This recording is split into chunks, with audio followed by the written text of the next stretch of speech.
दंड प्रक्रिया संहिता के जो समन, वारंट और अटैचमेंट इत्यादि के प्रोविजन हमने पिछले 3 वीडियोस के अंतर्गत देखे। आज इस चैप्टर का चौथा भाग हम शुरू करेंगे आदेशिकाओं के संबंध में। ये दंड प्रक्रिया संहिता का चैप्टर जो है वो व्यक्तियों को न्यायालय में प्रस्तुत होने के बारे में प्रोविजन करता है। जनरली ये देखा जाता है कि जब भी कोई ऑफेंस होता है, कोई आपराधिक मामला होता है,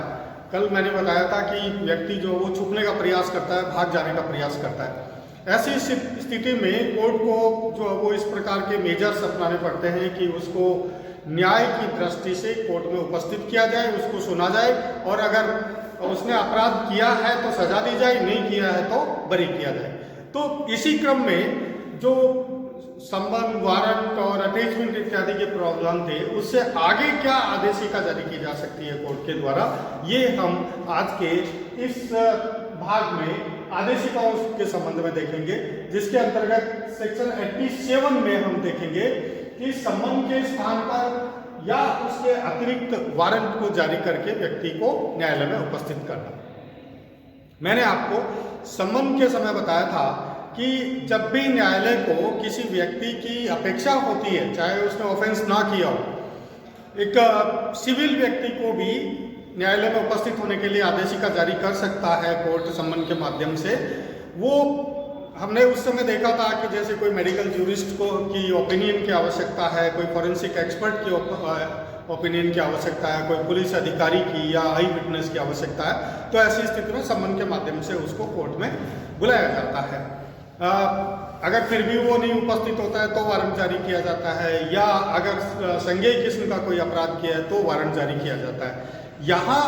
हम ये देखें कि जैसा कि स्टार्टिंग में हमने समन के मामले में देखा था, अगर किसी व्यक्ति को समन जारी किया है, कोर्ट को ये लगता है कि वो व्यक्ति भाग जाएगा, छुप जाएगा, कोर्ट में उपस्थित नहीं होगा, तो तुरंत कोर्ट जो है वो उसको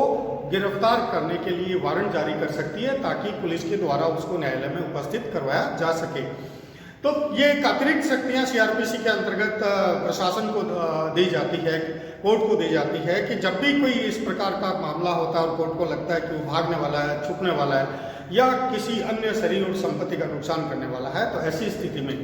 न्यायालय के द्वारा जो है वो तुरंत वारंट जारी करके, चाहे उसको पहले समन जारी किया गया हो, गिरफ्तार करके न्यायालय में प्रस्तुत करवाया जा सकता है। सिंपली 87 हमें ये बताती है। अब अगर हम 88 की तरफ बढ़ें तो यह हाजिरी के लिए बंद पत्र लेने की शक्ति। अब इसको वापस हम चलते हैं चैप्टर के स्टार्टिंग की सेक्शंस में कि जहाँ किसी व्यक्ति के लिए समन जारी किया गया है या आगे किसी को वारंट जारी किया गया है और वो न्यायालय में उपस्थित हो गया है, आगे की तारीखों पर कोर्ट को उसकी आवश्यकता पड़ेगी, इसलिए आगे वो भाग नहीं जाए, कोर्ट उसी समय उससे बॉन्ड भरवा लेती है, बंद पत्र ले लेती है कि आगामी तिथियों को जब भी न्यायालय को आवश्यकता होगी वो न्यायालय में उपस्थित होगा, ताकि उसको बाउंड किया जा सके कि दी गई तिथि को वो न्यायालय में उपस्थित होगा, ताकि न्यायालय उसको उपस्थित करके उसके पास जो भी एविडेंसेज है उनको ले सके और उन पर आर्ग्यू इत्यादि कर सके, एग्जामिनेशन इत्यादि कर सके। ठीक इसी प्रकार से धारा 89 हमें कहती है कि हाजिरी का बंद पत्र भंग करने पर गिरफ्तारी। अब देखिए, जो 88 के अंतर्गत बंद पत्र उससे भरवाया गया था कि वो दी गई तिथि को न्यायालय में उपस्थित होगा, और उसके बावजूद भी वो उपस्थित नहीं हो रहा है, या मान लीजिए कि उस तिथि से पूर्व ही वो गायब हो गया, भाग गया है, तो ऐसी स्थिति में उसके बॉन्ड को जब्त कर लिया जाएगा। यानी जिस भी व्यक्ति ने उसकी जमानत दी थी, बॉन्ड दिए थे, उस जमानत को जब्त कर लिया जाएगा। यानी 89 के अंतर्गत जो हाजिर होने के लिए बंद पत्र दिया गया था उसको जब्त करते हुए और उस व्यक्ति के खिलाफ वारंट जारी कर दिया जाएगा। यहाँ देखिए अंतर क्या है समन में, वारंट में और इस आदेशिका में। यहाँ 88 के अंतर्गत क्या कहा गया कि कोई भी ऐसा व्यक्ति जो है वो न्यायालय में उपस्थित तो हो गया, लेकिन आगे की तिथियों को भी उसकी जरूरत है, तो उससे हमने बंद पत्र भरवाया था। अब वो बंद पत्र उसका भंग हो गया, तो कोर्ट क्या करेगी, उसकी गिरफ्तारी की कार्रवाई प्रारंभ कर देगी, ताकि गिरफ्तार करके